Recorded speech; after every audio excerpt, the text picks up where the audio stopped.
السلام عليكم ورحمة الله تعالى وبركاته. ندخل في الموضوع على طول. نجاوب على السؤال: هل الإعلام سبب في فشل الصفقات عموما وصفقة لاسين كوم على وجه الخصوص؟ ونرجع ونقول إنه صفحة فود أول انفردت وزي ما كتبنا في الخبر عن طريق الصدفة. الخبر ذاته كتبناه في 7 جون تقريبا، عن انه الهلال في مفاوضات مع لاعب اسمه لاسين كوما مالي.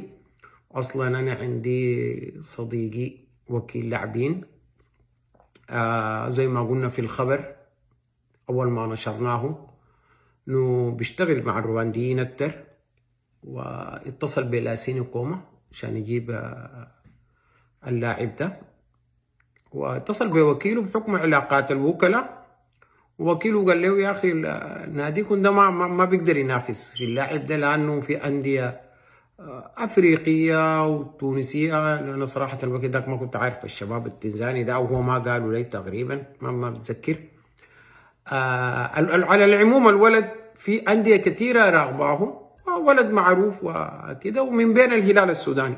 انا نزلت الخبر وتاني صراحه ما تابعته، وتابعته صفحات كثيره، وفي ناس يتكلموا عن انه اتفاقه مع الهلال انتهى، وده كله انا صراحه ما تابعته، لانه ما جاتني تفاصيل ثانيه.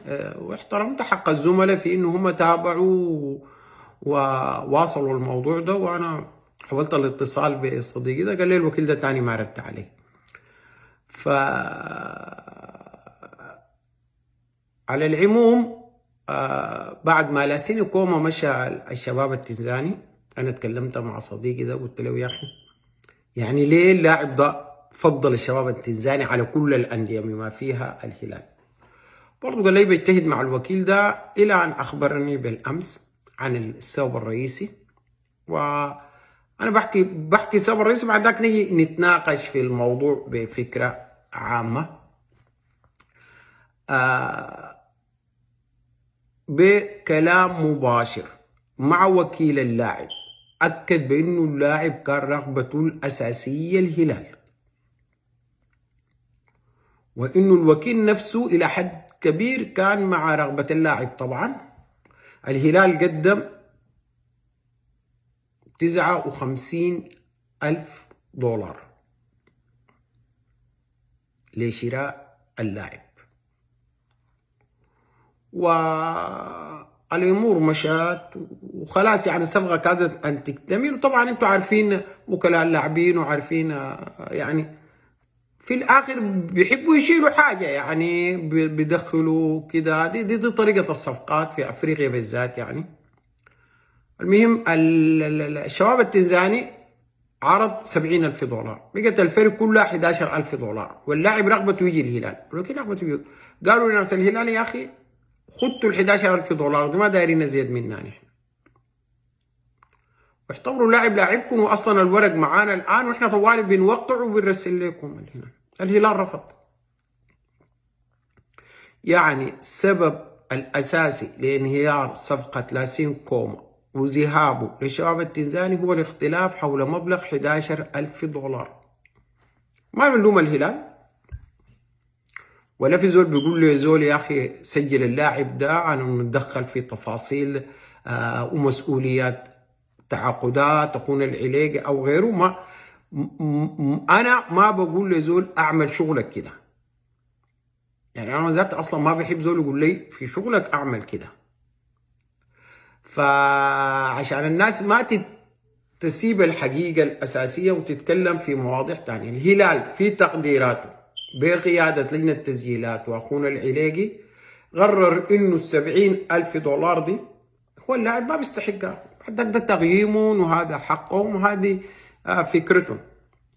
طيب ننتقل طوالي نتكلم عن انه لو الاعلام، نفترض جدلا انه الاعلام واحد من الاسباب الرئيسيه، رغم انه انا مختلف تماما في هذا الامر. هو ممكن يكون سبب بتاع رفع اسعار، لكن هو اصلا ممكن يكون سبب في فشل الصفقه، يعني لانه الصفقه دي قرارك انت، وذاته الموضوع بتاع انك انت بتفاوض مع اللاعب ده بيطلع بعد ما انت تصل مراحل متقدمه كثيره. حتين الوكيل يقدر يطلع الخبر ده او انت تقدر تعرفه بصوره او باخرى كده. فالاعلامي ما بيقدر يعرف التفاوض في اوله، فالمفروض الخبر بعد يصل مرحله انه يطلع للاعلام يكون انت اصلا حسمت الصفقه او على مشارف انك تحسمها. لكن لنفترض جدلا انه الاعلام سبب رئيسي في فشل الصفقات، طيب هل انت بتيجي ترمي اللوم في الاعلام بس ولا بتتصرف على انه الاعلام ده موجود زيه زي القروش وزيه زي الوكيل وزيه زي التفاوض مع النادي وكده؟ جزء يعني الاعلام الان نقول انه بقى جزء من التسجيلات. انت بتتعامل مع الاعلام يعني الشمس دي موجوده، انت بتقدر تمشي تكفي الشمس، لكن بتعمل لك مظله، الهواء موجود، بتخش جوا الغرفه كده، الصيف الشتاء بتتعاون معهم انت لانه هم موجودين، انت ما بتقدر تزحهم. فالمشكله انه في ناس الى الان بيتعاملوا مع الاعلام بتاع الصحف الورقيه الزمان، انه في جريدتين، واحده مع الهلال واحده مع المريخ، الجريده بتصدر الصباح، عليكم الله عدد بكره ده ما تنزلوا فيه، وانت بتقدر تسيطر على الجريده دي، ولو ما سيطرت على الاعلام يكون سيد الجريده غالبا عنده علاقات بالاداره فما بخلي الخبر ينزل وخلاص. الان انت بتتعامل مع اعلام منفجر، ما بتعرف الضربه جايك من وين. اذا ثبتت خالد عز الدين بيطلع عليك حسين، اذا ثبتت حسين بيطلع عليك علي، اذا قلت لكل الاعلام، وهذا امر مستحيل. اللي عنده علاقه بالهلال ما تنشره يا اخي. في وكيل لاعب، وكيل اللاعب ده ما جايب اللاعب ده عشان الهلال بس.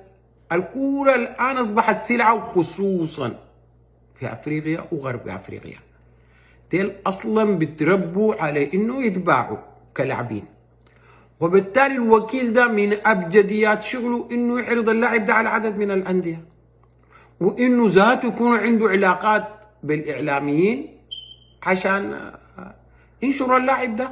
واي لاعب لو لاحظتوا دي ما داري لازم، اي لاعب الناس بيتكلموا عنه في افريقيا دي حتى لو بيلعب درجه اولى تلقى في فيديوهات عنه في اليوتيوب، تلقى له لقطات بس. يعني هسه لاعبين كبار في السودان ده لو انت عايز تفتشهم الا تفتشهم من خلال لقطات مختلفه لمباريات، لكن فيديو حقهم واسم زي ما بيحصل للاعبين الافارقه ما موجود. فالاعلام الان موجود جزء من الحياه، وما في حاجه اسمها خالد عز الدين صحفي ولا احمد صحفي ولا علي صحفي، كل الناس الصحفيين. ما هو في الاخر انا عندي صفحه واي زول عنده صفحه. زمان في جريده ورقيه بتجيب زول متخصص في الاعلام عنده قدرات محدده وعنده قدره انه يبيع. الان ما في جريده ولا في قناه، ما في يعني زمان ما بتقدر تمشي تلفزيون السودان ذاته لانه قناه واحده، وعشان تخش ذاته بتنافسوا معاك مئات الالاف. الان اي زول عنده قناه. فالاعلام هو واقع. لو افترضنا جدلا انه الاعلام بتسبب في فشل الصفقات، يجب انك تتعامل مع الاعلام.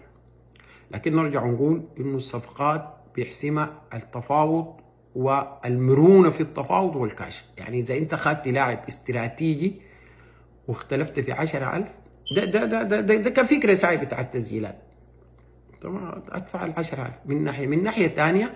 الكلام ده قلنا قبل كده، واحده من اسباب نجاح التفاوض هو التواجد بتاع الشخص المتفاوض معك قريب من اللاعب.